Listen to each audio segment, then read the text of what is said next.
और साथ में एक लाइन हम आपसे कहेंगे मेरे भाई यहाँ पर, ठीक है? याद रखिएगा इस बात को, जो मेरी फ़ेवरेट लाइन है, जो मैं हमेशा बच्चों से कहता हूँ कि सिलेक्टेड हैं सिलेक्शन दिलाएँगे और इंस्पेक्टर हैं इंस्पेक्टर बनाएँगे।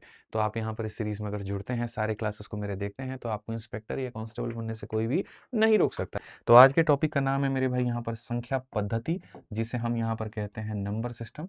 और यकीन मानिए मेरे भाई यहाँ पर आप लोगों की परीक्षा के लिए जो है, ठीक है, ये सबसे महत्वपूर्ण टॉपिक है। सबसे मेरे भाई यहाँ पर ओवररेटेड, अंडररेटेड, जो आप कहना है कह लीजिए, ये आपका टॉपिक है। अब जब हम संख्या पद्धति की बात करते हैं, तो इसके अंदर में हमें क्या-क्या पढ़ना होता है? तो सबसे पहले इसके अंदर में बच्चों हमें पढ़ना होता है क्लासिफिकेशन। क्या पढ़ना होता है मेरे भाई? यहाँ पर क्लासिफिकेशन पढ़ना होता है। क्लासिफिकेशन के बाद में नेक्स्ट आपका मेरे भाई हो जाता है हमारा यूनिट डिजिट यहाँ पे, ठीक है? फिर उसके बाद में नेक्स्ट हमारा हो जाता है दोस्तों नंबर ऑफ ज़ीरो यहाँ पे, ठीक है? फिर उसके बाद में जो हमारे सामने हो जाता है यहाँ पर, वो हो जाता है फैक्टर यानी गुणनखंड हो जाता है, ठीक है? फिर उसके बाद में मेरे भाई हो जाती है हमारी डिविज़िबिलिटी, ठीक है? डिविज़िबिलिटी, ठीक? फिर उसके बाद में नेक्स्ट हमारे सामने हो जाता है मेरे भाई यहाँ पर रिमाइंडर, ठीक? और लास्ट में जो सबसे प्यारा होता है मेरे भाई यहाँ पर, वो हमारा हो जाता है HCF and LCM. HCF and LCM, ये सारी चीज़ें हमें पढ़नी है। तो जब हम इन चीज़ों के बारे में मेरे भाई पढ़ेंगे, तो हम बहुत तरीके से आपको संपूर्ण ज्ञान दे देंगे इन टॉपिक्स में, और बाकायदा हम आपको बता देंगे कि आपके पेपर के लिए सबसे ज़्यादा ज़रूरी क्या है। अगर मेरे से आप पूछोगे कि सर मोस्ट इंपॉर्टेंट टॉपिक इसमें क्या है, तो मोस्ट इंपॉर्टेंट टॉपिक सबसे पहले तो आपका क्लासिफिकेशन है, फिर उसके बाद में डिविजिबिलिटी है, फिर उसके बाद में रिमाइंडर है, और फिर उसके बाद में एचसीएफ और एलसीएम है। ठीक है? चूँकि एक क्लास में सारी चीज़ें हम नहीं कर सकते, पहले मैंने सोचा था कि 2-2 3-3 घंटे की ये क्लास लूँगा, ठीक है? और उसके बाद में चीज़ें खत्म करूँगा, लेकिन ऐसा नहीं होगा। क्लासेस हमारी लंबी हैं, 36 दिनों तक हमारी चलने वाली है, तो मध्यम से आराम-आराम से डेली 1 से डेढ़ घंटे की क्लासेस हम लोग लेंगे, और उसके माध्यम से आपकी सारी चीज़ें हम कंप्लीट कराएँगे। तो सबसे पहले आज की क्लास में हम आपको ये 4 टॉपिक खत्म कराएँगे, जो कि मेरे भाई चलेगा हमारा क्लास नंबर 1 में, ठीक है? उसके बाद ये दोनों टॉपिक बड़े हैं, तो ये चलेगा मेरे भाई क्लास नंबर 2 में हमारा, ठीक है? और ये उससे भी बड़ा टॉपिक है, तो ये अकेला एक क्लास में चलेगा, और ये क्लास नंबर मेरे भाई यहाँ पर 3 में चलेगा, ठीक है? जो कि आप शुरू में शेड्यूल में, प्लानर में भी आप यहाँ देख सकते हैं कि 2 क्लासेस नंबर सिस्टम के हैं और 1 क्लास हमारा एचसीएफ और एलसीएम का है, लघुत्तम समावर्तक और महत्तम समावर्तक का है।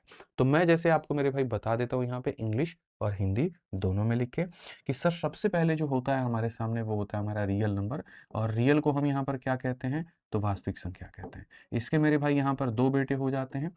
एक हमारा हो जाता है रेशनल नंबर, यानी यहाँ पर परिमेय संख्या मेरे भाई यहाँ पे, ठीक है? और दूसरा जो हो जाता है बच्चों यहाँ पर, वो हो जाता है इरेशनल नंबर, यानी अपरिमेय संख्या। इरेशनल नंबर मेरे भाई यहाँ पर, यानी अपरिमेय संख्या। रेशनल नंबर कौन-कौन से होते हैं और इरेशनल कौन-कौन से होते हैं? रेशनल नंबर वो होते हैं बच्चों जो बट्टे में एक्सप्रेस किए जा सकें, जैसे कि 1/2, जैसे कि -3/5, जैसे कि मेरे भाई 7/9। और इरेशनल मेरे भाई यहाँ पर क्या होंगे? तो इरेशनल नंबर जैसे कि हमारे जो रूट में आ गए, जैसे कि √2 हो गया, जैसे कि √3 हो गया। इरेशनल की परिभाषा जनरली हम बात करें तो ऐसी संख्याएँ जो ना ही रिपीट होती हैं और ना ही टर्मिनेट होती हैं, जो ना ही रुकती हैं, ना ही खत्म होती हैं। जैसे अगर मान लो यहाँ पर जब तुम √2 की बात करते हो, तो √2 का जो मान होता है मेरे भाई यहाँ पर 1.414, और ये चलता रहता है। ना ये मेरे भाई रुकता है और ना मेरे भाई यहाँ पर ये रिपीट होता है। ना ये रुकता है और ना ही ये रिपीट होता है। ऐसे ही अगर हम √3 की बात करें, तो वो 1.732, ना इसके डिजिट रिपीट होते हैं और ना ही ये खत्म होते हैं। तो जो ना रुके और ना खत्म हो, वो हो जाता है अपरिमेय संख्या, इरेशनल नंबर, ठीक है? ऐसे ही अगर हम पाई की बात करते हैं, तो पाई का जो मान होता है ना, वो होता है 3.14278, और पता नहीं अजीब-सी मेरे भाई संख्या आती है, जो ना ही रुकता है और ना ही खत्म होता है। ना ही रुकता है, ना ही खत्म होता है। जनरली यहाँ पर इस बात को ध्यान रखिएगा, पाई के बारे में लोग ये मान लेते हैं कि पाई का वैल्यू जो होता है वो 22/7 होता है, बल्कि ऐसा नहीं है। पाई का मान कोई 22/7 के बराबर नहीं होता। हम कैलकुलेशन को आसान बनाने के लिए पाई का मान इसके बराबर मान लेते हैं, बट वास्तव में जब आप बात करेंगे, तो पाई जो है वो एक अपने आप में इरेशनल नंबर, अपरिमेय संख्या है, और 22/7 मेरे भाई एक फ्रैक्शन है अपने आप में, तो वो यहाँ पर क्या हो जाएगा? वो एक अपने आप में रेशनल नंबर हो जाएगा। वो अपने आप में क्या हो जाएगा? तो रेशनल नंबर हो जाएगा, ठीक है? अब मैं आपसे एक सवाल पूछना चाहता हूँ, और वो ये कि ज़ीरो को आप क्या मानते हैं? रेशनल मानते हैं कि इरेशनल मानते हैं? आप इसको परिमेय संख्या मानते हैं या फिर आप इसको अपरिमेय संख्या मानते हैं? जल्दी से बता दीजिए। कुछ स्पेशल स्पेशल एग्ज़ाम्पल हैं जो हम आप लोगों से पूछेंगे, ठीक है? जैसे स्पेशल यहाँ पर क्या हो गया? 22/7 हो गया, ये स्पेशल है, ठीक है? पाई हमारा क्या हो गया? अलग हो गया। ज़ीरो को आप किसमें मानते हो? ज़ीरो रेशनल है कि इरेशनल है? तो देखो, जब कायदे से ज़ीरो को लिखोगे ना, तो ज़ीरो को लिखने के लिए आप 0/1 लिख सकते हो। और यहाँ पर ये हो जाएगा p अपॉन में q। और जो भी संख्या p अपॉन q में व्यतीत किया जा सके या लिखा जा सके, बस नीचे जीरो नहीं आना चाहिए। ऊपर जीरो आ गया चलेगा, नीचे जीरो नहीं आना चाहिए। ठीक है, तो ऊपर जीरो आ गया तो चलेगा, यानी इसका मतलब यहाँ पर ये किसके कैटेगरी में जाएगा, तो रेशनल में जाएगा। और रेशनल में जाएगा तो मेरे भाई यहाँ पर क्या कहलाएगा कि जीरो अपने आप में एक परिमेय संख्या है। इरेशनल में नहीं जाएगा बच्चों, ये परिमेय संख्या यानी रेशनल के कैटेगरी में यहाँ पर ये जाता है। ठीक है, ये क्लियर हो गया। इसके अलावा चलिए कुछ और बातें हम पूछते हैं। अगर मैं नॉर्मली आपसे यहाँ पर ये पूछूं कि 3.14 है मेरे भाई यहाँ पर, ठीक है, आप यहाँ पर बता दो कि क्या होगा, ये रेशनल कहलाएगा कि इरेशनल कहलाएगा, परिमेय संख्या कहलाएगा कि अपरिमेय संख्या कहलाएगा, कमेंट बॉक्स में बता दीजिए। रेशनल कहलाएगा कि इरेशनल कहलाएगा, आप मेरे को बता दीजिए यहाँ पर। तो आप में से मेरे भाई यहाँ पर जो बच्चे हैं, देखो दोनों आंसर दे रहे हैं। मैं आपको बताता हूँ, जब आप 3.14 लिखते हो तो 3.14 लिखते हो तो इसके दशमलव को हटा दोगे तो नीचे तुम्हारे 100 आ जाएगा, और 100 आने के बाद में ये 314/100 होगा, यानी यहाँ पर p अपॉन क्यू के फॉर्मेट में होगा, और p अपॉन क्यू के फॉर्मेट में होगा मेरे भाई यहाँ पर, तो ये क्या कहलाएगा, अपने आप में एक रेशनल नंबर कहलाएगा। ठीक है, तो लोगों ने क्या कर रखा है, एक पाई के नाम पर जो है अपने आप में 4 तरह के कंफ्यूजन पाल रखे हैं। उन्हें यहाँ पर क्या लगता है, उन्हें यहाँ पर मेरे भाई यहाँ पर ये लगता है कि जो पाई है वही 22/7 है, और वही मेरे भाई यहाँ पर 3.14 है। तो मैं आपको बता दूं मेरे दोस्त, यहाँ पर ये तीनों अलग अलग हैं और कोई किसी के बराबर नहीं होता है। आपको आज तक जो पढ़ा आपने या कहीं पर सिखाया गया वो अपने आप में गलत बात कही गई। ठीक है, क्योंकि मेरे भाई ये कभी इसके बराबर नहीं होता और ये कभी इसके बराबर नहीं होता। ठीक है, सब अलग अलग होते हैं, बस क्षेत्र मिति यानी मेंसुरेशन पढ़ते वक्त में इनको बराबर मान करके सॉल्व करने के लिए बराबर माना जाता है। और इसीलिए एग्जामिनर तुमको लिखता भी है कि टेक पाई बराबर इतना, टेक पाई बराबर 3.14। कभी कह देगा इसको इसके बराबर मान लो और कभी कह देगा इसको इसके बराबर मान लो, लेकिन वास्तविकता से इनका कोई लेना देना नहीं है। इसीलिए जब हम बात करेंगे तो इसको हम कहते हैं कि ये इरेशनल नंबर है मेरे भाई यहाँ पर। इसको जब हम कहेंगे तो कहेंगे ये रेशनल नंबर है, और इसको भी जब हम कहेंगे तो क्या कहेंगे, रेशनल नंबर है। जिसको p बाई क्यू के फॉर्मेट में किया जा सके rational number, p by Q के फॉर्मेट में किया जा सके रेशनल नंबर, और जिसका कोई और छोर ही नहीं है वो अपने आप में एक रेशनल नंबर है। ठीक है, एक सवाल मैं आपको कंफ्यूज करने के लिए देता हूं, ठीक है, थोड़ा सा परेशान करने के लिए देता हूं, और वो भी इसीलिए क्योंकि मैं आपके मन से कंफ्यूजन निकालना चाहता हूं। जब मैंने किसी बच्चे से पूछा बेटा एक काम कर जल्दी से बता दे मुझे, ठीक है, कि यहाँ इरेशनल नंबर क्या होता है, तो उस बच्चे ने मेरे को कह दिया मास्टर साहब ने रटवाया था, रूट के अंदर में जितनी संख्याएं होती हैं वो सारी की सारी इरेशनल नंबर हो जाती हैं। जैसे गुरुजी रूट के अंदर में 2 देखो वो इरेशनल, रूट के अंदर में 3। तो मैंने कहा ठीक है भाई एक काम कर मेरे को ये बता दे फिर, इस हिसाब से तो √4 जो होगा यहाँ पर वो भी इरेशनल नंबर हो जाएगा। उसने कहा पागल समझे हैं, √4 जो होता है उसका रूट लगाने पे 2 आ जाता है, और ये 2/1 होता है, तो ये 2/1 होता है, तो p बाई क्यू के फॉर्मेट में आ गया, और p बाई क्यू के फॉर्मेट में आ गया तो किस बात से आपको रेशनल दिखेगा, ये तो गुरुजी यहाँ पर क्या हो गया, रेशनल नंबर हो गया। तो यहाँ से एक चीज तो क्लियर कर दी उस भाई ने, ठीक है, कि रूट के अंदर की सारी संख्याएं रेशनल नहीं होती हैं, इरेशनल नहीं होती हैं, अपरिमेय नहीं होती हैं। रूट के अंदर में अगर कोई संख्या रखी गई है उसको हल करने पे अगर किसी संख्या के बराबर में आ जाता है तो वो यहाँ पर रेशनल यानी परिमेय संख्या की कैटेगरी में चला जाता है। और अगर रूट के अंदर में जैसे 4 के जगह मैं यहाँ √5 रख दूं, अब √5 को हल तुम कर ही नहीं सकते, उसको एक संख्या के बराबर में तुम ला ही नहीं सकते। क्यों? क्योंकि √5 का मान मेरे भाई 2.236 और न जाने क्या क्या होता है, तो इसको हल ही नहीं किया जा सकता। तो नहीं किया जा सकता तो वो यहाँ पर इस कैटेगरी में आ जाएगा। तो मैंने कहा ठीक है बहुत बढ़िया बच्चे, तुमने एक जानकारी मुझे दे दी और मुझे बड़ा बढ़िया लगा, लेकिन मैं अब तुम्हें क्वेश्चन पूछता हूँ जिसमें मैं तुम्हें थोड़ा सा कंफ्यूज करूंगा। तुम मेरे को एक सवाल का जवाब दे देना, बस मैं मान जाऊंगा। तुमने कहा कि गुरुजी रूट को हल करने पे जो संख्या अगर मान लीजिए किसी इंटीजर के बराबर में आ जाती है, पूर्णांक के बराबर में आ जाती है, तो रेशनल यानी परिमेय के कैटेगरी में चली जाती है, और किसी के बराबर में नहीं आती तो अपरिमेय के कैटेगरी में चली जाती है। तो हमने कहा जी हाँ ठीक है, मतलब बच्चे ने कहा हाँ, तो हमने कहा ठीक है एक काम करो, मैं तुम्हें 2 ऐसी संख्याएं देता हूं जैसे कि √75, जिसको हल करोगे तब भी रूट बना रहेगा, और √3 जिसको हल करोगे तब भी रूट बना रहेगा। अब बताओ मेरे भाई यहाँ पर कि मैंने 2 संख्याओं का फ्रैक्शन तुम्हें दे दिया, और 2 संख्याओं का फ्रैक्शन देकर के मैं तुमसे ये पूछ रहा हूँ कि ये जो मेरी संख्या है बताइए परिमेय है कि अपरिमेय है, रेशनल है कि इरेशनल है, आप मेरे को ये बता दीजिए। रेशनल है कि इरेशनल है, आप मेरे को ये बता दीजिए।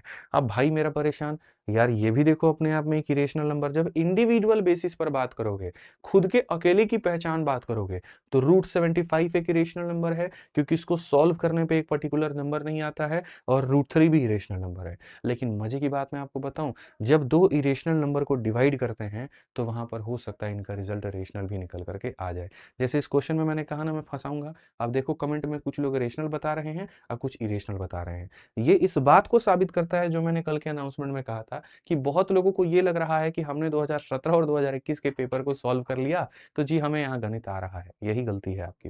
मैंने आपसे कल भी ये बात कही थी कि मैं बहुत नया नहीं पढ़ाऊंगा आपको, ठीक है। मैं बहुत चीजें ऐसी नहीं लेकर के आऊंगा आपको फ्रस्ट्रेट या परेशान करने के लिए, या आपको नीचा दिखाने के लिए कि देखो मेरी क्लास नहीं ली तुमने तो तुम्हारा एकदम बंटाधार है, नहीं। बल्कि मैं आपको वास्तविकता से रूबरू कराऊंगा कि बड़ी छोटी सी चीज मैं आपसे पूछ रहा हूँ, और इसमें भी यदि आपको कंफ्यूजन है, तो अपने आप में एक ब्लड टेस्ट है आपके सामने कि देखिए आपका रिपोर्ट क्या है। ये रिपोर्ट कार्ड है आपका, और कुछ नहीं, कि आपको कितना आता है और कितना नहीं आता है, कितनी जानकारी है। जब आप मेरे भाई रूट 75 को हल करोगे ना, तो रूट 75 का मतलब होता है मेरे भाई 25 इंटू 3, ठीक है। और रूट 3 का मतलब होता है रूट 3 होता है मेरे भाई। 25 का रूट करने पर 5 हो जाएगा, 3 का रूट करने पर एज इट इज रहेगा, और यहाँ 3 का रूट करने पर ऐसा रहेगा। सर ये तो इससे खत्म हो गया, और जब खत्म हो गया तो अंत में परिणाम क्या बचा, 5। और आप मेरे को बताओ 5 रेशनल है कि इरेशनल, परिमेय है कि अपरिमेय? तो बोलोगे गुरुजी परिमेय संख्या है। यानी यहाँ पर दो अपरिमेय संख्याओं को भाग करने पर भी एक परिमेय संख्या निकल करके आ रहा है। तो इस बात को ध्यान रखो यहाँ पर, कि जरूरी नहीं कि ऊपर वाला इरेशनल हो और नीचे वाला इरेशनल हो तो पूरी संख्या ही इरेशनल कहलाएगी, ऐसा जरूरी नहीं है, ठीक है। अब मेरा अंत सवाल आप लोगों से है दशमलव के ऊपर में, ठीक है। कुछ दशमलव की भी बातें कर लेते हैं, और उसके बारे में भी मेरे भाई जो है वो जानकारी प्राप्त कर लेते हैं। हमारे कुछ चैंपियन या हीरो लोग हैं, ठीक है, जो दशमलव के ऊपर में भी बड़ा कंफ्यूज हो जाते हैं। तो मैं आप लोगों से मेरे भाई सवाल पूछूंगा, मुझे इसका उत्तर देना। एक है हमारे सामने 0.2, आप मेरे को बताओ रेशनल है कि इरेशनल है, ठीक है। 0.2 ना कह के मैं आपको 0.4 दे रहा हूँ, ये बताओ रेशनल है कि इरेशनल है। दूसरा मेरे भाई 0.04 है, ये रेशनल है कि इरेशनल है। तीसरा मेरे भाई 0.004 है, ये रेशनल है कि इरेशनल है। और चौथा मेरे भाई यहाँ पे 0.0004, ये रेशनल है कि इरेशनल है। 4 सवाल मैंने आपसे पूछे, चारों का मेरे को उत्तर दे दीजिए आप यहाँ पे। फिर उसके बाद इरेशनल इरेशनल की सारी कंफ्यूजन ही मैं आपके लिए खत्म कर दूंगा। अभी तो मैं क्वेश्चंस पे लेकर के ही नहीं आया हूँ आपको, अभी तो मैं बेसिक बेसिक सवाल परिभाषा के ऊपर मैं पूछ रहा हूँ, ठीक है। बात को यहां पर क्या होगा, पहली बात है 4 का देखो, दो चीजें तुम्हें देखनी होती है। पहला, जो संख्या यहां पर रूट के अंदर में है, क्या उसका रूट किया जा सकता है, पहला पॉइंट ये। और दूसरा कि दशमलव के बाद में इवन नंबर्स हैं कि नहीं, या दशमलव के बाद में मेरे भाई 2 के मल्टीपल्स हैं कि नहीं। जैसे 4 का रूट किया जा सकता है, तो मेरे भाई दो फैक्टर चेक करने होते हैं, कि एक रूट वाला भाग कि ये हो सकता है कि नहीं हो सकता है। तो 4 का रूट हो सकता है, 4 का रूट हो सकता है, 4 का रूट हो सकता है, 4 का रूट हो सकता है, ठीक है। और उसके बाद में इवन प्लेसेस, इवन प्लेसेस का मतलब यहाँ पर क्या हुआ, दशमलव के बाद में जैसे 2 अंक है, 4 अंक है, 6 अंक है, 8 अंक है, तब तो ठीक है। लेकिन अगर यहाँ देखो, अब जैसे दशमलव के बाद में 2 अंक हैं, तो इसका रूट सॉल्व किया जा सकता है। दशमलव के बाद में 4 अंक हैं, इसका रूट सॉल्व किया जा सकता है। लेकिन यहाँ दशमलव के बाद में 1 अंक है, तो इसको जीवन में रूट सॉल्व नहीं किया जा सकता। यहाँ दशमलव के बाद में मेरे भाई 3 अंक है, इसको रूट सॉल्व नहीं किया जा सकता, ठीक है। तो जिनमें दोनों कंडीशन सेटिस्फाई हो जाते हैं, जिनमें दोनों कंडीशन सेटिस्फाई हो जाते हैं, जिनका रूट भी हल किया जा सकता है, और इनमें दशमलव के बाद में 2-2 अंक होते हैं, तो जिनमें अगर ये बच्चों दोनों कंडीशन सेटिस्फाई हो गए, जिनमें दोनों कंडीशन सेटिस्फाई हो गए वो रेशनल बन जाएगा। जिनमें दोनों सेटिस्फाई हो गए वो रेशनल बन जाएगा। और जिनमें कोई एक सेटिस्फाई हो रहा है दूसरा नहीं हो रहा, तो वो अपने आप में इरेशनल मेरे भाई यहाँ पर बन जाएगा। वो अपने आप में क्या बन जाएगा, इरेशनल बन जाएगा। इस बात को यहाँ ध्यान देना।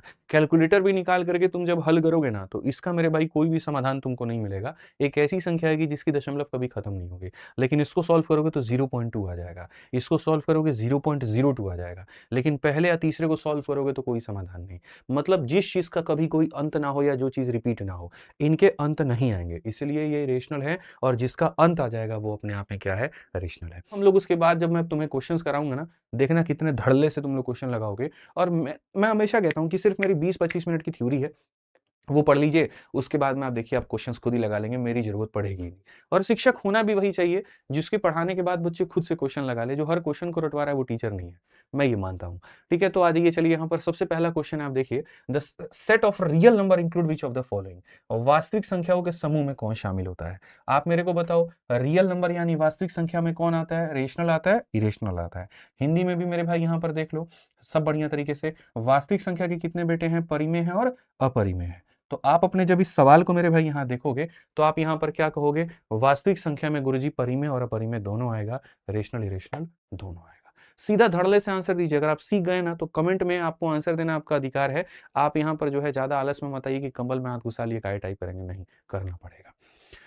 ठीक है, और वीडियो को लाइक और चैनल को सब्सक्राइब तुरंत वहां कर दीजिए। आइए चलिए, यहाँ पर 2 सवाल आपसे पूछा गया। क्वेश्चन नंबर 2 यहाँ पर क्या है, पढ़िए। x नाम की संख्या इरेशनल है, y नाम की संख्या भी इरेशनल है, तो इन्हें जोड़ने पे क्या आएगा? अगर x भी अपने आप में एक अपरिमेय संख्या है, y भी अपने आप में अपरिमेय संख्या है, तो दोनों को जोड़ने में क्या आएगा? मेरे भाई मैं आपको बताता हूँ, देखिएगा, √2 अपने आप में एक इरेशनल संख्या है मेरे भाई यहाँ पे, अब -√2 भी मेरे भाई अपने आप में एक इरेशनल संख्या है।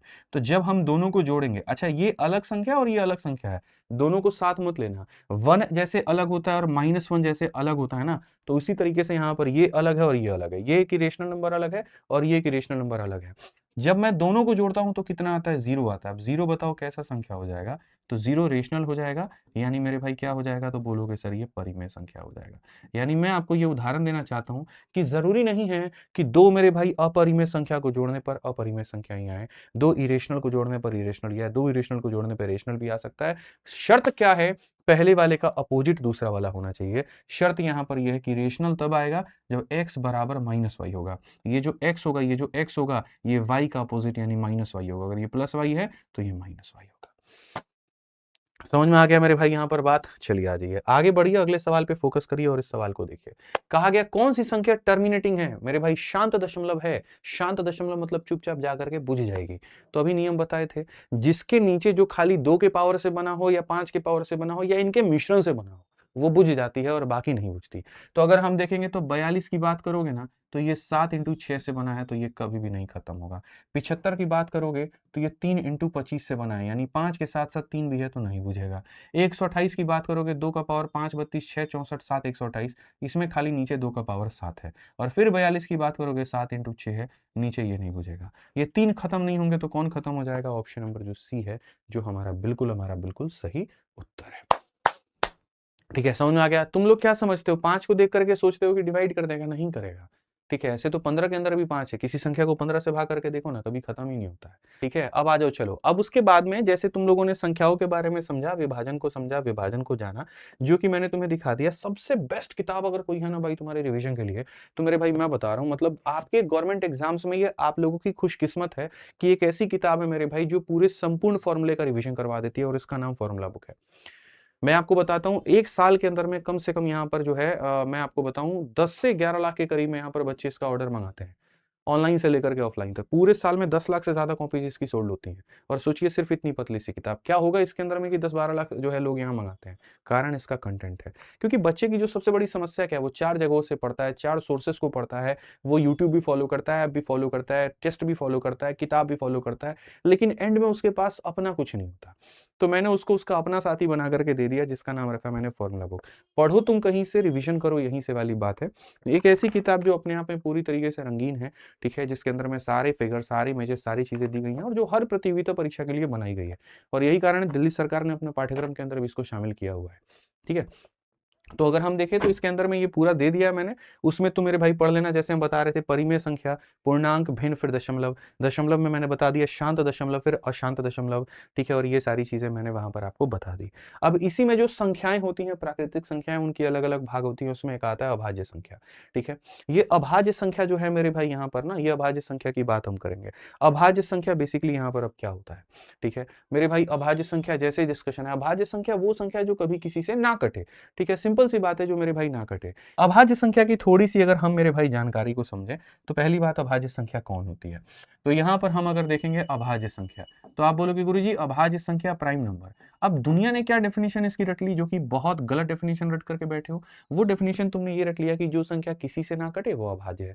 महामूर्ख इंसान हो तुम, ठीक है। अब एक बात बताओ, इस हिसाब से तो तुमने यहाँ पर कह दिया जो संख्या किसी से ना कटे वो अभाज्य है। तो 1 नाम की संख्या ऐसी है, तुम किसी से काट के दिखाना। चलो एक काम करो, तुम 1 को 2 से डिवाइड करके दिखा दो, तुम 1 को 3 से डिवाइड करके दिखा दो, जो 1 को 5 से डिवाइड करके दिखा दो। मैं पहले वो डेफिनेशन बोलता हूँ जो तुम्हारे कानों को सुनने की आदत है, और उसको बोलने के बाद में तब मैं करेक्ट करता हूँ कि भैया जो तुमने सुना है वो गलत है, वो हो ही नहीं सकता, गणित उसको एक्सेप्ट नहीं करता है।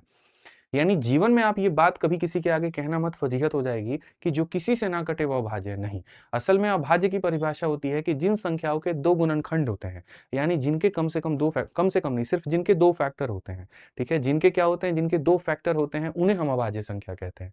यानी अभाज्य संख्या का मतलब अगर हम बात करें प्राइम नंबर को लेकर के, तो मेरे भाई जिनके 2 फैक्टर होते हैं, जिनके कितने फैक्टर होते हैं, 2 फैक्टर होते हैं, जो 2 संख्याओं से कटते हैं, तो हम यहाँ पर जो है उनको अभाज्य संख्या कहते हैं। इसीलिए जब मेरे भाई हम लोग यहाँ गिनती में लिखते हैं कि जैसे मानो 1 हो गया गिनती में, 2 हो गया गिनती में, 3 हो गया गिनती में, 4 हो गया, 5 हो गया, 6 हो गया, 7 हो गया, 8 हो गया, मानो 1 से लेकर के 8 तक की मैंने सारी संख्याएं ली। अब यहाँ पर क्या है, ये बंदा सिर्फ और सिर्फ 1 से ही कटता है, यानी इसके कितने फैक्टर हैं, 1 फैक्टर है। ये बंदा जो 2 नाम का है ये 1 से भी कटता है और 2 से भी कटता है। ये जो 3 नाम का संख्या है ये 1 से भी कटता है, 3 से। ये जो 4 नाम का संख्या 1 से कटेगा, 2 से कटेगा, 4 से कटेगा।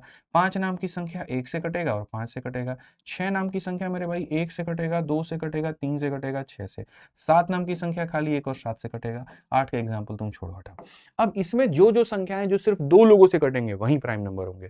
जैसे ये वाली संख्या सिर्फ 2 लोगों से कट रही है, तो मेरे भाई यहाँ पर ये क्या कहलाएगा, तुरंत आप उनके ऊपर में पी लिख दो, पी का मतलब प्राइम। ये क्या हो जाएगा, प्राइम। ये क्या हो जाएगा, प्राइम, ठीक है। ये 2 लोगों का सगा है, प्राइम। ये 2 लोगों का सगा है, प्राइम। ये देखो 3 लोगों का सगा है, प्राइम हो ही नहीं सकता। 3 लोगों का सगा है, प्राइम हो ही नहीं सकता। और ये बेचारा सिर्फ 1 से दिल लगी करके बैठा है, तो इसलिए भी प्राइम हो नहीं सकता। तो प्राइम की अगर हम बात करते हैं तो प्राइम सिर्फ वो होते हैं जिनके कितने फैक्टर होते हैं, 2 फैक्टर। ये मेरे भाई हो गया यहाँ पर अभाज्य संख्या की परिभाषा। ये किसकी परिभाषा हो गई, अभाज्य संख्या की। एकदम मक्खन के माफिक सारी चीजें आपको समझ में आएंगी। अब बोलोगे सर अगर अभाज्य संख्या की परिभाषा ये है तो फिर जो भाज्य संख्याएं हैं उनकी परिभाषा क्या होगी, ठीक है। जो संख्या किसी से कट जाती है उनकी परिभाषा गुरुजी यहाँ पर क्या होगी।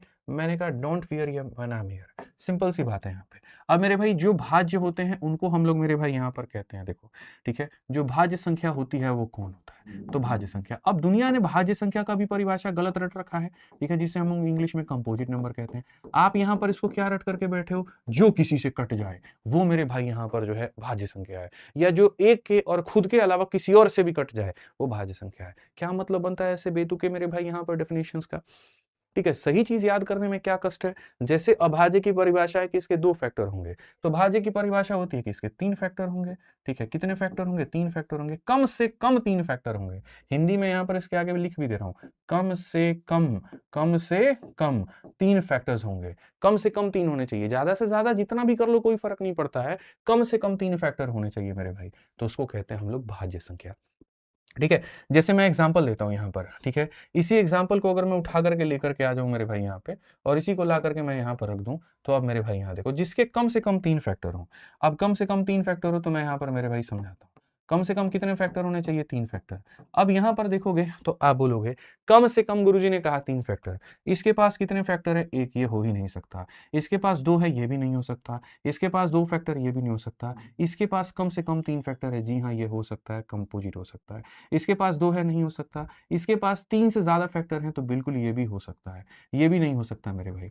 अब बोलोगे सर यहाँ तो लफड़ा हो गया, आपने ये तो समझा दिया कि मेरे भाई 2 फैक्टर होते हैं तो वहां पर ये वाली संख्याओं को आपने बता दिया कि ये प्राइम हो गए, 3 होते हैं तो ये हो गया। सर 1 की इज्जत कहाँ है, 1 किस ग्रुप में जाएगा। 1 को तो आपने यहां भी काट दिया और 1 को यहां भी काट दिया। यही बात समझाना चाह रहा हूं मैं तुमसे यहाँ पे, यही बात मैं तुमसे समझाना चाह रहा हूं कि जो मेरे भाई 1 नाम की संख्या है ना, 1 नाम की संख्या मेरे भाई यहाँ पर नाइदर, मेरे भाई बहुत तरीके से आप यहाँ पर पढ़ लीजिएगा, ये ना ही मेरे भाई प्राइम है और ना ही मेरे भाई यहाँ पर जो है वो कंपोजिट है, ठीक है। नाइदर प्राइम नॉर कंपोजिट, मेरे भाई हिंदी में कह लीजिए ना तो मेरे भाई यहाँ पर जो है, ना तो मेरे भाई ये अभाज्य है, ठीक है, ना ये अभाज्य है और ना ही मेरे भाई यहाँ पर ये, ठीक है, भाज्य है, ना ही यहाँ पर ये भाज्य है। ये भी बात याद रखिएगा, ठीक है। तो लोगों को एग्जैक्ट डिफिनेशंस भी पता नहीं होते कि क्यों यहाँ पर वन जो है अभाज्य नहीं है या क्यों यहाँ पर जो है ये भाज्य है, तो ये हमने आपको बता दिया। एग्जैक्ट डिफिनेशन ये है, 2 होता तो इसमें चला जाता, 3 होता इसमें चला जाता, एक ही फैक्टर है, इसलिए यहाँ पर मेरे भाई जो है ये कहानी नहीं है। अब आ जाते हैं प्राइम संख्या यानी अभाज्य के बारे में। प्राइम के बारे में छोटी सी परिभाषा को आप यहाँ पर मेरे भाई जो है वो याद कर लीजिए, बेहतर होगा। प्राइम नंबर हम किसे कहेंगे? प्राइम नंबर जैसे मेरे भाई यहाँ पर ये हो गया 2 हो गया, 3 हो गया, 5 हो गया, 7 हो गया, ये सारी संख्याएं क्या होती हैं? प्राइम नंबर होती हैं, अभाज्य होती हैं। तो इसमें यहाँ पर बात आ गया कि 1 से लेकर के 50 तक कितनी यहाँ पर अभाज्य संख्या है, फिर 50 से लेकर के 100 तक कितनी अभाज्य संख्या है, ठीक है, ये बता दो। तो मैं आपको मेरे भाई बताता हूँ 1 से लेकर के 50 तक। यहाँ 2 आ जाएगा, 3 आ जाएगा, 5 आ जाएगा, 7 आ जाएगा, 11 हो गया, 13 हो गया, 17। ये सारी चीजें आपको एकदम से मेरे भाई जो है वो रटी हुई होनी चाहिए। अगर आपके लिए रटा हुआ नहीं है तो मेरे भाई बड़ा चिंता का विषय है, ठीक है, कि आप मेरे भाई तैयारी कर रहे हैं, तैयारी करने वाले छात्र हैं और उसके बाद भी चीज़ों का आपको नॉलेज मेरे भाई नहीं है। कुल मिलाकर के 15 संख्या होती है, गिनती कर लीजिए, 1 2 3 4 5 6 7 8 9 10 11 12 13 14 15। कुल मिलाकर के कितनी संख्या होती है? तो 15 संख्या होती है। तो 1 से लेकर के 50 तक कितनी संख्या होगी? तो 15 होगी। 1 से लेकर के 50 तक कितनी होगी? तो 15 होगी। और 50 से लेकर के 100 तक कितनी होती है? तो 10 संख्याएं। कौन कौन सी होती हैं? तो जैसे 53 हो गया आपके सामने, 59 हो गया मेरे भाई, फिर उसके बाद में 61 हो गया, जो किसी से कटे ही ना। दूर दूर तक आप इसको सोचते रह जाओगे किससे कटेगा, किससे कटेगा, और आपकी सोच से परे वाली यहाँ पर बात हो जाएगी कि ये बनी ही इस प्रकार से हैं कि कोई काट करके भी हार जाए ना मेरे भाई यहाँ पर, तब भी यहाँ पर ये किसी से नहीं कटेंगी, तो नहीं कटेंगी। आप ये मान करके चलो। 91 92 91 मेरे भाई कट जाएगा, साथ ही हम 92 93 94 95 96 97 एक हमारा लास्ट है। 10 संख्याएं होती हैं, गिनती कर लो, 1 2 3 4 5 6 7 8 9 10। तो ये कितनी संख्याएं हो गई बच्चों? यहाँ पर 10 संख्या हो गई। तो 3 सवाल पूछे जाते हैं। सवाल नंबर 1, सवाल नंबर 1 पूछा जाता है 1 से 50 तक कितनी संख्या? 15। सवाल नंबर 2, 50 से 100 कितनी संख्या? 10। और सवाल नंबर 3, 1 से लेकर के 100 तक कितनी संख्या? तो 15 और 10 कितना हो जाता है? 25 हो जाता है। ध्यान रखना। तो कोई क्वेश्चन आएगा पूरा पोस्टमार्टम कर दूंगा मैं, उसका टेंशन मत लो। तो सबसे पहला सवाल पूछा गया, 50 से कम अभाज्य संख्या की तुलना कितनी होती है? 15 होती है। और 50 से लेकर के 100 तक कितनी होती है? 10 होती है। 1 से लेकर के 100 तक कितना होता है? तो मेरे भाई यहाँ पर 1 से लेकर के 100 तक 25 होता है, ठीक है। फिर उसके बाद में यहाँ पर अब एक परिभाषा और आ जाता है, जिसे हम यहाँ पर कहते हैं कोप्राइम नंबर। कोप्राइम का मतलब सह अभाज्य। अब दुनिया इसको भी गलत रट करके बैठी है। उनको यहाँ पर क्या लगता है, भाई देखो क्यों गलत पढ़ के बैठते हो यार, ठीक है। मैं आज बच्चों से जब मैं ऑफलाइन में पढ़ाता हूँ पूछता हूँ अजीब अजीब डेफिनेशन, ठीक है। हम अपने मिश्रा जी से पूछते हैं मेरे भाई, यहाँ पर मिश्रा जी एकदम सही बता देते हैं, ठीक है। सह अभाज्य क्यों? क्योंकि मिश्रा जी हमसे पढ़े हुए हैं, ठीक है। अब यहाँ पर सह अभाज्य की बात यहाँ करते हैं। कोप्राइम का मतलब क्या होता है? आप लोग को लगता है किसी के आगे को लगा दो तो मतलब यहाँ संगति में आ गया, यानी जब 2 प्राइम नंबर को आपस में मिला देंगे तो कोप्राइम हो गया। कहने का मतलब यहाँ पर ये एक प्राइम नंबर है, ये एक प्राइम नंबर है, मिला दो कोप्राइम नंबर हो गया। ये आपको लगता है कोप्राइम है, तो इस हिसाब से मेरे भाई यहाँ पर लीजिए, मैं 4 एक ऐसी संख्या ले रहा हूँ जो प्राइम नहीं है, और 9 नाम की संख्या भी ऐसी ले रहा हूँ ये प्राइम नहीं है, तो इसका मतलब ये कोप्राइम नहीं है, ठीक है। मेरे भाई ऐसी डेफिनेशंस मत रटिए। कोप्राइम यानी सहभाज्य का मतलब होता है कि 2 ऐसे लोगों को लेकर के आओ जिनके 36 में एक भी गुण ना मिलते हो, ठीक है। कि पंडित कुंडली देखते बोल दे कि हाथ जोड़ रहे हैं, इनका ब्याह मत करवाइएगा यहाँ पे, नहीं तो आए दिन बर्तन बजेगा इनके घर में। वो वाली कहानी कि एक भी गुण ना हो, कहने का मतलब एक भी कॉमन फैक्टर ना हो, मतलब कोई एक भी संख्या ऐसी ना हो जो दोनों को काट पाए, ठीक है। जैसे मैंने 4 ले लिया, 9 ले लिया, कोई ऐसी संख्या धरती पर बनी ही नहीं है जो इनको काट पाए, ये भी हमारा कोप्राइम है। तो दोनों के दोनों प्राइम है तब भी कोप्राइम, दोनों में से कोई भी प्राइम नहीं है तब भी कोप्राइम, या एक प्राइम है दूसरा नहीं है तब भी कोप्राइम, या फिर मेरे भाई यहाँ पर जो है ये समझ लीजिए कि दोनों प्राइम है तब भी, दोनों नहीं है तब भी, या एक है और एक नहीं है तब भी, हर कंडीशन में आप इन्हें कोप्राइम कह सकते हैं। समझ में आ रहा है? जिनका HCF 1 होता है। तो कोप्राइम यहाँ पर क्या होगा? जो किसी से कटे ही नहीं। अब जैसे यहीं देख लो, 18 और 35 काट लो, ये मेरे भाई 9 और 2 का मल्टीपल है और 5 और 7 का मल्टीपल है, ये क्या कहलाएगा? कोप्राइम कहलाएगा। ये क्यों नहीं कहलाएगा? ये भी 23 से कटता है, ये भी 23 से कटता है। ये क्यों नहीं कहलाएगा? दोनों 2 से कटते हैं। और ये क्यों नहीं कहलाएगा मेरे भाई? 3 से ये भी कटता है, 3 से ये भी कटता है, तो नहीं कहलाएंगे। नहीं कहलाएंगे मतलब नहीं कहलाएंगे, सिंपल सी बात है, ठीक है। तो ये हमने 5 सवाल के साथ से आपका जो पहला वाला भाग था, जैसे मैंने आज आप लोगों से कहा था कि आज हम आपको क्या-क्या पढ़ाएँगे, तो ये पढ़ाएँगे, ये पढ़ाएँगे, ये पढ़ाएँगे, ये पढ़ाएँगे। तो 5 क्वेश्चन्स के माध्यम से हमने क्लासिफिकेशन बच्चों आपका वर्गीकरण जो है वो खत्म कर दिया। जो मोटा-मोटी बातें होती हैं वो समझा दी। अब हम लेकर के चलते हैं यूनिट डिजिट पे, इक्याई के अंक पे, और इक्याई के अंक पे डालते हैं। तो अब हेडिंग डाल लीजिए मेरे भाई यहाँ पर यूनिट डिजिट हमारा, ठीक है, कि यूनिट डिजिट यहाँ पर क्या है। जिन भाइयों को बहुत डिटेल में पढ़ना है कि नहीं सर मज़ा नहीं आ रहा है और डिटेल में हमको क्वेश्चन चाहिए और ज़्यादा मेरे भाई यहाँ लगाना है, तो मैं आपको बता दूं यूपीएसआई का जो मेरे भाई हमने आप लोगों के लिए बैच निकाला था, उस यूपीएसआई के बैच में हमने मेरे भाई कंप्लीट मैथ आपको पढ़ा दिया है, ठीक है।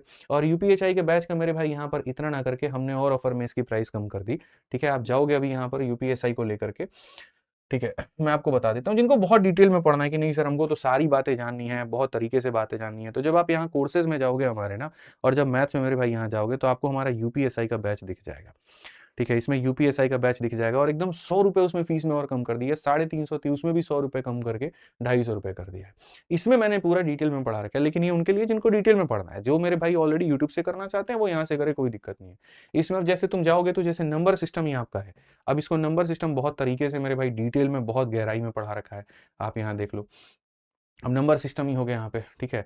नंबर सिस्टम में आप जाओगे तो अब देखो यहाँ पर क्लासिफिकेशन के 1 घंटे का 1 लेक्चर, 2 लेक्चर, 3 लेक्चर, ठीक है। फिर उसके बाद में यूनिट डिजिट के मेरे भाई 3 लेक्चर, फिर डिविजिबिलिटी, फिर मैं बहुत तरीके से मतलब पूरा एक जो कंप्लीट कोर्स बोलते हैं ना, वो कंप्लीट कोर्स है। मतलब एक तरीके से समझ लो यहाँ पर लगभग 200 के प्लस में वीडियोज है मेरे भाई, और हर वीडियो की लगभग कीमत 1-1.5 रुपए के बराबर में आती है, और ये हमारा जो है कुल मिलाकर के 249 होता है। हमारी टीम ने अपडेट नहीं किया, इसको मैंने ऑफर में कम करवा दिया है। तो जो बहुत डिटेल में पढ़ना चाहते हैं, हर एक चैप्टर का शीट चाहिए उनको, हर एक चैप्टर का नोट्स चाहिए उनको, हर एक चैप्टर का टेस्ट चाहिए उनको, साथ में यूपीएसआई के 40 से 50 टेस्ट चाहिए, ठीक है। तो ये सारा एप्लीकेशन है हमारा आरजी विक्रमजीत करके, इसके ऊपर जो हमारा कोर्स है उसके अंदर में मैंने सारा करा दिया है। तो भाई लोग यहाँ से कर सकते हैं, और जिनको सिर्फ रिविजन करना है, फॉलो द यूट्यूब सेशन, बस बात खत्म, ठीक है। इससे भी तुम्हारा हो जाएगा, कोई दिक्कत की बात यहाँ पर नहीं है, ठीक है। और बहुत गहराई में जाकर के जाना है तो यहाँ चले जाओ, ठीक है। सारी चीजें सुविधा तुम लोगों के लिए कर रखी है मैंने, कहीं पर कोई टेंशन की बात हमने नहीं छोड़ी है, ठीक। तो यहाँ पर अब बारी आती है हमारे यूनिट डिजिट को लेकर के। अब कल के दिन यहाँ पर ये बोलो कि सर 6 क्वेश्चन कराए, 7 क्वेश्चन कराए और कराओ, तो भाई फिर वहाँ पर वो बैच बन जाता है, और फिर बैच बन जाता है तो फिर यूट्यूब पर तब तो 4 महीने तक मैं पढ़ाता रहूंगा, वो संभव नहीं हो पाएगा, ठीक है। तो बहुत गहराई में जाना है तो आप आराम से जाइए एप्लीकेशन पर, नामात्र एक पिज्जा की कीमत के बराबर की वहाँ बैच हमने बना दी है, आप जाकर के पढ़ सकते हैं। और रिविजन करना है, फास्ट में करना है, बढ़िया तरीके से थोड़ा चीजों को समझ करके चलना है, तो सीरीज 36 दिन 36 मैराथन बेस्ट है। यूनिट डिजिट पर आते हैं। मान लीजिए मैं यहाँ पर कोई संख्या लिखता हूँ, आप मेरे को बताओ इसमें यूनिट डिजिट यानी इकाई का अंक क्या होगा, तो बोलेंगे सर ये होगा इकाई, दहाई, सैकड़ा, इस तरीके से हम पढ़ते हैं। तो ये जो होता है इसको हम बोलते हैं यूनिट डिजिट।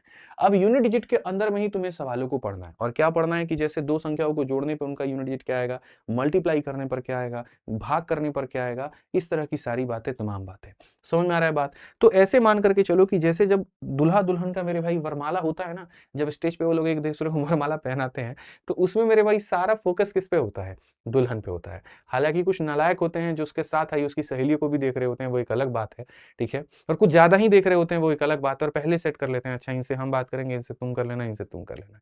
लेकिन ज्यादातर जो लोगों की बात करें जो थोड़े सभ्य हैं, वो कहाँ फोकस करते हैं, दूल्हे पे और दुल्हन पे। वही कहानी है कि संख्या काफी सारी है, लेकिन आपका फोकस आपके दुल्हन पे, यानी आपके दुल्हन मतलब नहीं, जो दुल्हन है वो उसके ऊपर होना चाहिए, यानी यूनिट पर होना चाहिए, ठीक है। तो आप अगर क्वेश्चन यहाँ देखेंगे तो देखिए आपका 2024 का ही क्वेश्चन मैं करवा रहा हूँ। कहा गया कि इन सब को मल्टीप्लाई करने में इकाई का अंक ज्ञात करो। यहाँ पर मेरे भाई फोकस किसी पे करना ही नहीं है, किसी पे फोकस नहीं करना इकाई के अंक पे, किसी पे फोकस नहीं करना इकाई पे, किसी पे नहीं करना इकाई पे, किसी को नहीं करना इकाई पे। इसका इकाई का अंक 2 आ जाएगा, अगले का 8 आ जाएगा, उसके अगले का 9 आ जाएगा, उसके अगले का 4 आ जाएगा मेरे भाई। यूनिट का मतलब क्या होता है, गुना करना। 2 इंटू 8 16 का, 16 का इकाई का अंक 6, 9 इंटू 4 36 का इकाई का अंक 6, और 6 इंटू 6 इकाई का अंक 6। कौन सा ऑप्शन आएगा, डी फॉर देवसेना। कौन सा ऑप्शन आएगा, डी फॉर देवसेना। बहुत बढ़िया मेरे भाई, आप लोग शानदार बच्चे हैं, बताइए। आ जाइए, चलिए नेक्स्ट देखिए 7 नंबर सवाल देखते हैं, इसका उत्तर कितने लोग दे पाते हैं। यूपीएसआई के ही 2021 का क्वेश्चन हम करवाएं। इस संख्या के इकाई के स्थान पर कौन सा अंक होगा, भैया समझो मेरी बात को। यूनिट डिजिट में 2 तरह के सवाल बनते हैं। सवाल नंबर 1 सबको ला करके गुना करके, और सवाल नंबर 2 पावर वाला। पावर वाले क्वेश्चन में तुमको खाली एगो नियम सिखाएंगे। अब वो नियम ये सिखाएंगे, अब ये सब भूल जाओ, खाली इतना नियम सिखाएंगे कि मेरे भाई फोकस करना खाली यूनिट डिजिट पे, और उसके बाद में पावर पे। तुम्हारा पावर मेरे भाई सिर्फ एक जनरल रूल हम देते हैं कि अगर पावर 4 से बड़ा है तो उसको डिवाइड कर दो। डिवाइड करने पर जैसे मानो डिवाइड करने पर अगर कुछ बच जा रहा है तो रिमाइंडर लिख दो, और नहीं बच रहा है, पूरी तरीके से कट जा रहा है, तो मेरे भाई डिवाइड 4 लिख देना। जैसे यहां पर डिवाइड करो, अगर 25 होता तो 25 को 4 से भाग करने पे 1 आता, 1 लिख देते। 26 होता, 26 को 4 से भाग करने पे 2 आता, 2 लिख देते। क्योंकि ये खुद इससे कट जाएगा, तो ऐसा नहीं है कि जब ये इससे कट जाएगा रिमाइंडर 0 आएगा तो 0 लिख दोगे, नहीं, 0 मत लिखना। अगर कोई पावर कट जा रहा है तो पावर में 4 लिख देना। 4 का पावर 4 क्या होता है? 4 का पावर 4 का मतलब इसको मेरे भाई गुना करना होता है। हालांकि इसका शॉर्ट ट्रिक होता है 4 का पावर ऑड बराबर 4, 4 का पावर इवन बराबर 6, लेकिन उतनी गहराइयों में हम लेकर के नहीं गए, तो हम ऐसे समझा देते हैं। 4 चौके 16, 4 चौके 16, 6 छक 36, तो यहाँ पर इतना। अब यूनिट डिजिट की थ्योरी भी अपने आप में बड़ी है, लेकिन फिर उसको आधा घंटा लगेगा समझाने में। उससे बेहतर एक ऐसा नियम बता दे जो हर क्वेश्चन में तुम अप्लाई कर पाओ, वही बात है। जो भी संख्या मिले उसके इक्याई अंकों को लेना, जो भी पावर मिले उसके पावर को लेना, भाग कर देना, जो शेषफल आएगा वो लिख देना, नहीं आएगा तो शेषफल की जगह पे 4 लिख देना, बस बात खत्म।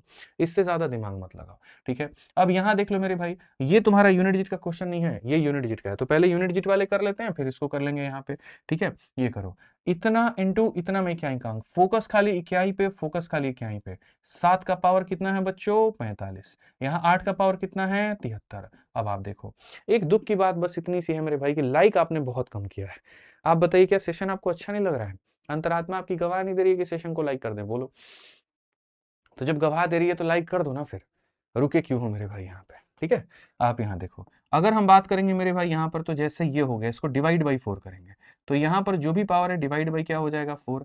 यहाँ पर मेरे भाई जो भी आपका पावर है क्या करेंगे? डिवाइड बाई 4 करेंगे। अगर हम देखेंगे यहाँ पर, तो 4 का 11 गुना 44 मेरे भाई 1 हो जाएगा। यहाँ पर अगर देखेंगे मेरे भाई, 4 का 18 गुना 72 1 हो जाएगा। जो खाली शेषफल बचेगा उसको लीजिए आप यहाँ पे, और कुछ मत लीजिए, ठीक है। 7 8 कितना हो जाएगा? 56। 56 का इक्याई का अंक कितना हो जाएगा? 6, और 6 हो जाएगा, तो बी जो होगा हमारा करेक्ट आंसर होगा। कितना हो जाएगा? 6 जो होगा वो हमारा बिल्कुल सही उत्तर होगा। फोकस ही नहीं करना है, और क्या है क्या नहीं है, क्यों फोकस करे भाई, ठीक है। अब यहां देखो, इसमें भी कहा गया यूनिट डिजिट बताओ। अब जब इस तरह की संख्याएं होती है ना, तो इसमें हर एक संख्या का निकालने से बेहतर है स्क्वायर का फॉर्मूला लगा लीजिए, ठीक है। जैसे यहां पर संख्याओं का हर किसी का अलग फॉर्मूला होता है, नॉर्मल फॉर्मूला अलग है, स्क्वायर का अलग है, क्यूब का अलग है, सबका है। तो स्क्वायर का फॉर्मूला नहीं याद है तो हम याद करवा देते हैं, n into n plus 1 into 2n plus 1/6। इसीलिए मैंने कहा ना सेशन अटेंड करो, ताकि जो चीजें नहीं पता है वो सीखोगे। तो इसका फॉर्मूला ये होता है, n का मतलब ये संख्या कहां तक गया, जैसे 33 तक गया तो n के जगह पे तुम 33 रखोगे। फिर उसके बाद 33 में एक जोड़ दोगे तो मेरे भाई यहाँ 34 हो जाएगा। फिर 33 का डबल 66 प्लस 1 मेरे भाई 67 हो जाएगा, और डिवाइड बाई मेरे भाई 6 होगा। अब यहाँ पर आप देखेंगे तो 3 से काटेंगे इसको 2 बार में, 3 से काटेंगे आप 11 बार में, 2 से काटेंगे आप इसको 17 बार में। अब दुनिया पागलों की तरह बेतहाशा इसको भी गुना करने लगती है। अभी तुमको हम पढ़ा रहे हैं यूनिट डिजिट, अब फिर उसके बाद में हम यहाँ पर तुमको कहेंगे गुना भी करो, ये तो गलत बात हो गया ना। तो इसीलिए हम यहाँ पर क्या कहेंगे, यहाँ इकाई का अंक 1 है वो ले लीजिए, यहाँ इकाई का अंक 7 है वो ले लीजिए, और यहाँ इकाई का अंक 7 है वो ले लीजिए मेरे भाई। 7 7 49, 49 में 9 होगा, 9 होगा तो option number D for Devsen होगा। इसके बाद में हम आ जाते हैं मेरे भाई यहाँ पर फैक्टर के ऊपर में। फैक्टर क्या होता है, कैसे होता है फैक्टर, कैसे निकालते हैं, इस बातों को भी समझिए। बहुत तरीके से, बहुत शालीनता से सारी बातों को समझिए, ठीक है, कि फैक्टर के ऊपर में भी हम जानकारी प्राप्त करते हैं। अब फैक्टर मेरे भाई यहाँ पर क्या होगा, फैक्टर का मतलब होता है कोई भी संख्या जो है यहाँ पे, ठीक है, कहीं ना कहीं उसको मेरे भाई किन किन संख्याओं से कटती है, ये कह लीजिए, उसको पूरा विस्तृत रूप से मेरे भाई आप उसको तोड़िए, ठीक है। तो जैसे अगर आप मान लीजिए यहाँ पर बात करते हैं, ठीक है, हम पहले सबसे पहले फैक्टर की बात कर लेते हैं। फैक्टर में क्या क्या सवाल बन सकते हैं, कितने तरह के क्वेश्चन हो सकते हैं, क्या क्या हो सकता है वो देखो। फैक्टर्स, फैक्टर्स का मतलब गुणनखंड, ठीक है। जैसे मान लीजिए कि हमने यहाँ पर 24 लिखा, तो 24 को सबसे पहले आप यहाँ पर तोड़ते जाइए ऐसे डिवाइड करके। सर ये 24 है, 2 से हमने काटा 12 बार में, 2 से हमने काटा 6 बार में, 2 से हमने काटा 3 बार में, 3 से हमने काटा 1 बार में, यानी 2 का पावर 3 इंटू इतना। तो 2 का पावर 3 और इंटू मेरे भाई यहाँ पर 3 का पावर 1 हो जाएगा। इनमें आपसे क्वेश्चन क्या क्या पूछेगा जो आपकी परीक्षा में पूछा जा सकता है, बहुत, हालांकि फैक्टर अपने आप में बहुत विशाल टॉपिक है, आपको इतना नहीं घुसना है उसके अंदर में, छोटी छोटी जानकारी प्राप्त करनी है। सबसे पहला जानकारी आपको ये प्राप्त करना है, नंबर ऑफ फैक्टर, गुणनखंडों की संख्या, ठीक है, कि गुणनखंडों की संख्या मेरे भाई यहाँ पर कितनी है। और एक काम करता हूँ, मैं यहाँ पर कोई ऐसा एग्जाम्पल लेता हूँ जिसमें कम से कम 3 फैक्टर हो जाए। जैसे यहाँ पर 2 का स्क्वायर मेरे भाई 4 इंटू हमारे सामने 3 12, 12 इंटू मेरे भाई 5 आपका 60 हो जाएगा। मैं 60 लेता हूँ, ये ज्यादा मेरे लिए सटीक रहेगा और ये ज्यादा मेरे लिए अच्छा रहेगा। तो पहला सवाल हो सकता है नंबर ऑफ फैक्टर। दूसरा सवाल मेरे भाई यहाँ पर हो सकता है नंबर ऑफ मेरे भाई यहाँ पर इवन फैक्टर, ठीक है। और तीसरा जो सवाल हो सकता है वो मेरे भाई हो सकता है नंबर ऑफ ऑड फैक्टर, ठीक है। यानी यहाँ पर कुल मिलाकर के गुणनखंडों की संख्या हमारी कितनी होगी, फिर उसके बाद में उसमें सम गुणनखंडों की संख्या कितनी होगी और विषम गुणनखंडों की संख्या कितनी होगी, ठीक है। तो ये ट्रिक हमारा है फैक्टर में कि पहला कोई भी संख्या आ जाए तो उसको ऐसे तोड़ देना। अब अगर तुमको फैक्टर का संख्या चाहिए, सबके पावर में 1 बढ़ा दो, यहाँ पावर 2 है, 1 बढ़ा दो 3 हो जाएगा, यहाँ पावर 1 है, 1 बढ़ा दो 2 हो जाएगा, यहाँ पावर 1 है, 1 बढ़ा दो 2 हो जाएगा। ये कुल मिलाकर के कितना बन जाएगा, तो 12। कितना बन जाएगा, तो 12। तो यहाँ पर फैक्टरों की संख्या निकालनी है, सभी के पावर में 1 1 बढ़ा दीजिए। उसके बाद आपको इवन फैक्टर पता करना है। इवन फैक्टर पता करना है तो आप 2 के पावर को काउंट ही मत करिए और बाकी लोगों के पावर को काउंट करके उनमें बढ़ा दीजिए। सॉरी, इवन फैक्टर पता करना है तो 2 के पावर में मत बढ़ाइए, जैसा है वैसा ही लिखिए और बाकी लोगों के पावर में बढ़ा दीजिए, यानी इसको 2 कर दीजिए, इसको 2 कर दीजिए, तो ये आपके सामने हो जाएगा, ठीक है। और जब बात ऑड फैक्टर की होती है तो ऑड फैक्टर में आप इसकी गणना ही मत करिए, सिर्फ इनकी गणना करिए और इनको देखिए, तो यहां बढ़ा दीजिए 2 और यहां बढ़ा दीजिए 2, तो मेरे भाई यहां पर 2 × 2 कितना हो जाएगा, 4। ये मेरे भाई यहां पर आपका फैक्टरों का क्या हो जाता है, संख्या हो जाता है, ठीक है। तो आ जाओ, चलो रिकॉर्डिंग है। अच्छा, कुछ बच्चे कह रहे हैं रिकॉर्डिंग है, चलो बढ़िया बात है, रिकॉर्डिंग है। मेरे भाई मैं यार यूट्यूब पर पढ़ाते ही ऐसे, मुझे लगता है कि जब मैं पढ़ाने हूं ना, मैं कंटेंट पे फोकस करूं, ठीक है। जो मेन मतलब जिस चीज़ के लिए आप मेरे पास में आए, हम उस पे फोकस करें तो ज़्यादा बेहतर है, फालतू की चीज़ों पे ना करें, ठीक है। तो इसीलिए इस पे फोकस कर रहा हूँ मैं कि पढ़ाने पे, ठीक है। आप ये मत समझिए कि रिकॉर्डिंग है। अब 1750 है मेरे भाई गुणनखंडों की संख्या। अब जैसे 1750 है, अब 1750 है तो 0 है, तो यानी 2 और 5 इसकी वजह से आ जाएगा, और 175 है तो मेरे भाई 25 का मेरे भाई यहाँ 7 गुना हो जाएगा, 25 का 7 गुना, 5 का स्क्वायर, 5 का इतना, तो मेरे भाई 2 इंटू मेरे भाई 5 का क्यूब और इंटू 7 का पावर 1। ये मैंने जल्दीबाजी में तोड़ दिया, आप अगर धीरे धीरे आराम से भी इसको तोड़ सकते हैं। अब बच्चों कहा गया फैक्टरों की संख्या बताओ, संख्या बताना जरा कितना होगा। तो संख्या की बात करेंगे, 2 में 1 बढ़ा दीजिए, यहाँ पर देखिए पावर में 1 बढ़ा दीजिए इतना, पावर में 1 बढ़ा दीजिए इतना, और पावर में 1 बढ़ा दीजिए इतना, तो यहाँ पर कितना हो जाएगा, 16 हो जाएगा। 16 हो जाएगा तो कौन सा ऑप्शन है, बी फॉर बाहुबली। और ऐसा नहीं है कि तुम्हारे पेपर में नहीं आया हुआ है, देख लो 2021 में ये क्वेश्चन तुम्हारा आया है, ठीक है। आ जाओ, चलो नेक्स्ट क्वेश्चन की बात करो मेरे भाई। यहाँ पर इसमें यहाँ देखो सम ऑफ ऑल फैक्टर पूछा जाता है, ठीक है, कि सारे फैक्टर का मेरे भाई सम बता दो। जैसे मैंने आपको फैक्टर के नंबर निकालने सिखाए, वैसे ही इनके सम भी होते हैं, ठीक है। और इसी के पास में सीख लोगे सम तो ज्यादा फायदा होगा। फैक्टर में 2 चीजें पूछा जाता है, एक संख्या निकालने के बारे में पूछा जाता है और एक मेरे भाई यहाँ पर सम निकालने के बारे में पूछा जाता है। जो सम निकालने के बारे में पूछा जाता है, तो अगर मेरे भाई यहाँ पर सम की बात करें तो मेरे भाई पहला सवाल बनता है सम ऑफ ऑल फैक्टर्स, बस इतना ही है और उसके बाद आपका फैक्टर खत्म है। फैक्टर में इससे ज्यादा नहीं सीखना है। फिर दूसरा सवाल आपका हो जाएगा मेरे भाई यहाँ पर सम ऑफ इवन फैक्टर, मेरे भाई यहाँ पर सारे के सारे, और तीसरा हो जाएगा मेरे भाई यहाँ पर सम ऑफ ऑड फैक्टर्स, ठीक है। तो सबसे पहली बात हम बच्चों आपको बताएं, यहाँ पर सारे फैक्टर निकालने हैं, अगर सारे फैक्टर निकालने हैं तो पावर बढ़ा करके गुना, इवन निकालना है इवन वाले का पावर मत बढ़ाना, बाकी सबके बढ़ा के गुना, ऑड निकालना है तो इवन को लेना ही मत, बाकी गुना। सम में भी एकदम वैसी ही चीजें हैं। सम में आपको लिखना सिखा रहा हूं, कैलकुलेट आप बाद में खुद से कर लेना। सम में क्या होता है, ये 2 का पावर 2 तक गया है, तो मेरे भाई शुरुआत होगी 2 का पावर 0, फिर 2 का पावर 1, फिर 2 का पावर 2, यहां तक जाएगा। ये 3 का पावर 1 है, तो शुरुआत होगा 3 का पावर 0, 3 का पावर 1। ये मेरे भाई 5 का पावर 0 है, तो 5 का पावर 0, फिर 5 का पावर 1। शुरू करना है 0 से, जाना वहां तक है, शुरू करना है 0 से, जाना वहां तक है। ऐसे ही अगर इवन की यहां पर बात करें, इवन की बात करेंगे, इवन में खाली 2-2 का मल्टीपल लेकर के तुमको चलना है। इवन में क्या करना है, खाली 2-2 का मल्टीपल लेकर के चलना है, मैं आपको बता रहा हूं, ठीक है। अब जैसे यहां देखो 2 का पावर, यहां देखो इवन में खाली 2-2 का मल्टीपल लेके चलना है। 2 का पावर 0 जो होता है वो मेरे भाई यहां पर क्या होगा, तो बोलोगे सर ये हमारा जो है वो पूरा पूरा ऑड होगा, ठीक है। तो हम यहां पर क्या करेंगे, तो इवन में मैं आपको बता दूं, बस यहां पर जो पावर 0 है वो मत लीजिएगा, 2 का पावर 0 मत लीजिएगा, तो यहां पर आप इवन में लीजिएगा 2 का पावर 1, 2 का पावर 2, और बाकी लोगों को जैसे आप ले रहे हैं उनको वैसे लेते रहिए, कोई दिक्कत की बात नहीं है, कोई परेशानी की बात नहीं है, कोई इशू की बात नहीं है। इसीलिए जब आप इसमें मेरे भाई यहाँ देखते हैं नंबर ऑफ फैक्टर निकालने में 3 × 2 × 2, तो यहाँ देखिए 3 लोग 2 लोग और 2 लोग हो जाते हैं। यहाँ जब बात करते हैं 2 2 2, तो 2 लोग 2 लोग 2 लोग हो जाते हैं। क्यों, क्योंकि 2 का power 0 is an odd number, odd को किसी से भी मल्टीप्लाई करूंगा तो ऑड मिलेगा, इसलिए नहीं लेना है। तो अगर सम ऑफ फैक्टर की बात आए, शून्य से शुरू करके पावर तक जाइए। इवन की बात आए, बस 2 का पावर 0 मत लीजिएगा, और ऑड की बात आए तो 2 को ही मत लीजिएगा। फिर 3 और 5 बच गए, 3 और 5 बच गए, तो 3 का पावर 0, 3 का पावर 1, और 5 बच गए, 5 का पावर 0, 5 का पावर 1। इसलिए यहाँ देखिए, यहाँ 2 × 2 है, तो देखिए 2 भाई 2 है। बस इसको हल कर लीजिए। तो जो आपका अगला क्वेश्चन है सम ऑफ ऑल फैक्टर ना, यहाँ पर इसको मैं आपको हल करके बताता हूँ। 19600 हो जाएगा। अब यहाँ पर 196 किसका स्क्वायर होता है? 14 का स्क्वायर।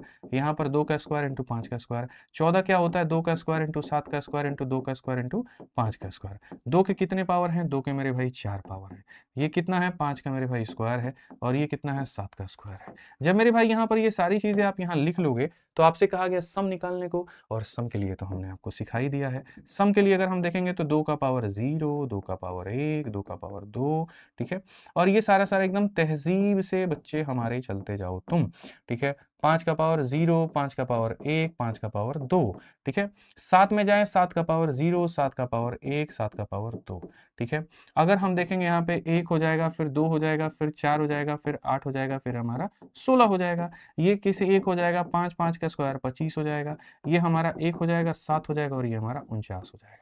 अगर हम देखें 16, 4, 20, 28, 2, 30, और ये हमारे सामने 31 है, ये हमारे सामने 31 है, और ये हमारे सामने 57 है। भाई मेरे मल्टीप्लाई करके तुम लोग बताओ, तो जब सबको मल्टीप्लाई करोगे तो लगभग ये 909 बचे 45,000 के करीब में, मतलब 45,000 से ज्यादा तो ये नहीं हो सकता, ये नहीं हो सकता। तुम्हारा यहाँ पर हो सकता है ऑप्शन नंबर बी जो है यहाँ पर वो निकल करके आ जाए। Option number B answer. जो बच्चे कैलकुलेट करके बैठे हैं तो बता रहे हैं ना ऑप्शन नंबर बी है, तो बी हो जाएगा। समझ गए? कोई दिक्कत की बात है, कोई परेशानी की बात है तो बताओ, ठीक है। तो यहां पर तुम्हें सम निकालना है, तो इस बात को मेरे भाई यहां पर याद रखना, सभी का सम निकालना है, सब करना पड़ेगा। इवन निकालना पड़ता खाली इसको छोड़ देते, ऑड निकालना पड़ता तो 2 को ही छोड़ देते, ठीक है। जैसे एक और क्वेश्चन मैं कराता हूं, सम ऑफ इवन डिवाइजर। अब इवन निकालना है तुमको, इवन निकालना तो पहली बात 40 96। अब ये 40 96 तुमको दिख रहा है यहां पर, ये किसका है बताना जरा। 40 96 मेरे भाई तुमको ऐसा नहीं लग रहा है 1024 का 4 गुना ही है? और 1024 2 का 10 पावर होता है। बताना, मुझे तो ऐसा लग रहा है यहाँ पर ये 1024 का देखो, यहाँ पर ये 4 गुना है, और ये 2 का 10 पावर है, और ये मेरे भाई 2 का 2 पावर है, यानी कुल मिलाकर के ये 2 का 12 पावर हो जाएगा। अब 2 का 12 पावर हो जाएगा तो मतलब यहाँ जब सम निकालना है हमें यहाँ पर, तो क्या हम 2 के, देखो इवन की बात कही, 2 के पावर 0 से शुरू करेंगे नहीं, 2 के पावर 1 से, 2 के पावर 2 से, 2 के पावर 3 से, और ये चलते चलते कहाँ तक जाएगा? 2 के पावर बच्चों 12 तक जाएगा। अब 12 तक जाएगा तो ये एपी ना बन के जीपी बन जाएगा। 2 एकम 2, 2 दूनी 4, 2 चौके 2 तीन, मतलब यहाँ पे 2 का क्यूब 8, फिर 8 का डबल 16, और ये चीजें चलेंगे, और यहाँ कहाँ तक जाएंगे? तो 40 96 तक जाएंगे। अब ये हो गया मेरे भाई जीपी। अगर आप जीपी में सम निकालते हो तो मैं आपको जीपी का सम बता दूं दोस्त मेरे। जीपी का जो सम होता है, ठीक है, ए इंटू मेरे भाई हो जाएगा आर का power n-1 divided by r-1, शायद ये होगा यहाँ पे, ठीक है। और यहाँ पर जब ये होगा आपका, तो हम इसको किस तरीके से करेंगे? अब आप देखो यहाँ पर ये आपका हो जाएगा सम ऑफ टर्म्स हो जाएगा मेरे भाई यहाँ पे। अब सम ऑफ टर्म्स होगा तो ए का मतलब क्या होता है? पहला पद होता है, ठीक है, क्योंकि हमसे इवन डिवाइजर कहा है, इवन डिवाइजर कहा, तो ए का मतलब यहाँ पर ये हो जाएगा। उसके बाद में यहाँ पर आर का पावर n-1, आर हमारा सामने कितना है? तो डबल डबल डबल, तो यहाँ पर इतना हो जाएगा। एन का मतलब कितने पद हो गए मेरे भाई यहाँ पर? तो हमें शुरू करना है यहाँ पर देखो 12 पद, और उसके बाद में मेरे भाई यहाँ पर हो जाएगा माइनस का 1, और डिवाइडेड बाई यहाँ पर इतना हो जाएगा।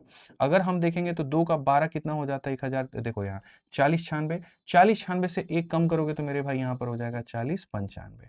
अगर आप इसका मेरे भाई करोगे यहाँ पर तो 8190 हो जाएगा, और 8190 कौन सा है? तो भी है। हम खाली ये देख रहे थे तुम लोग को कितना आ रहा है। ठीक है, थोड़ी सी तैयारी तुम्हारी भी तो आकलन किया जाए, हम -1 को ऊपर डाल दिए ताकि देख पाए। याद रखो मेरे भाई, तो ये तुम्हारे सामने हो गया, और कुल मिलाकर के ये तुम्हारा 13 नंबर क्वेश्चन का मेरे भाई उत्तर हो चुका है। एक अंतिम चीज है जो कि यहाँ पर कहा गया प्रोडक्ट ऑफ फैक्टर के बारे में, लास्ट है, आप यहाँ देख लीजिए। 1800 में मेरे भाई प्रोडक्ट ऑफ फैक्टर कहा गया। अब 1800 मेरे भाई यहाँ पर क्या हो गया? तो 2 इंटू 9 हो गया, जिसका मतलब इतना, और यहाँ पर 2 0 है तो मेरे भाई यहाँ 2 इतना हो जाएगा। मतलब यहाँ पर ये मैं लिख दे रहा हूँ क्योंकि मेरी थोड़ी सी स्पीड ज्यादा है, तो मैं यहाँ पर डायरेक्ट लिख देता हूँ। मेरे भाई कभी भी अगर याद रखना, क्वेश्चन तुम्हारे सामने आ जाए गुणनखंडों का गुणनफल ज्ञात करो, तो कभी भी गुणनखंडों का अगर गुणनफल ज्ञात करने को कहेगा तो पहले उसके नंबर ऑफ फैक्टर को निकाल लेना। क्या निकाल लेना मेरे भाई? यहाँ पर number of factor. Number of factor कैसे निकलेंगे? पावर में 1 बढ़ा दीजिए, पावर में मेरे भाई यहाँ पर 1 बढ़ा दीजिए, और पावर में 1 बढ़ा दीजिए, तो मेरे भाई यहाँ पर ये इतना हो गया। और आंसर देते वक्त में यहाँ पर क्या करिएगा? जो भी आपकी संख्या है मेरे भाई यहाँ पे, उसमें जितने भी आपके फैक्टर आ गए उसको डिवाइड बाई 2 कर दीजिएगा। यानी यहाँ पर 1800 और उसका पावर कितना हो जाएगा? 18 हो जाएगा। ये करेक्ट उत्तर है। कौन सा ऑप्शन है? तो ए जो है बिल्कुल हमारा सही उत्तर है। ठीक है, ये हमारा मेरे भाई बिल्कुल हमारा सही उत्तर हो जाएगा, कोई दिक्कत की बात। मैं आपको बता दूं मेरे भाई यहाँ पर, अगर आप किसी भी एग्जाम की तैयारी करते हैं और अगर आप मेरे भाई संपूर्ण पढ़ना चाहते हैं, आरजी विक्रमजीत एप्लीकेशन पर जाइए। वहां जाने के बाद में मेरे भाई जो है, अगर संपूर्ण गणित खुद से पढ़ना चाहते हैं, रिकॉर्डेड बैच जबरदस्त है सभी एग्जाम्स के लिए, वहां से पढ़ सकते हैं। और अगर आप फ्रेशर हैं, बिगनर हैं, जो अगले साल के लिए टारगेट कर रहे हैं, तो आप यहाँ पर चैंपियंस बैच से बच्चों पढ़ सकते हैं आराम से। ये हमारा हो गया। ठीक है, संपूर्ण पढ़ना चाहते हैं, सारा सब्जेक्ट पढ़ना चाहते हैं, कॉम्बो से पढ़ सकते हैं। बाकी आज के सेशन का पीडीएफ हमारे यहाँ इन 2 टेलीग्राम्स पर मिल जाएगा बढ़िया से, तो आप मेरे भाई यहाँ पर जो है वो देख लीजिएगा, कोई दिक्कत नहीं है। आज के लिए हमारी तरफ से इतना ही है, बाकी ध्यान रखिए, खुश रहिए, बढ़िया से पढ़ाई करते रहिए, ठीक है, और बढ़िया से आनंद इसका लेते रहिए। बहुत बहुत धन्यवाद। जय हिंद।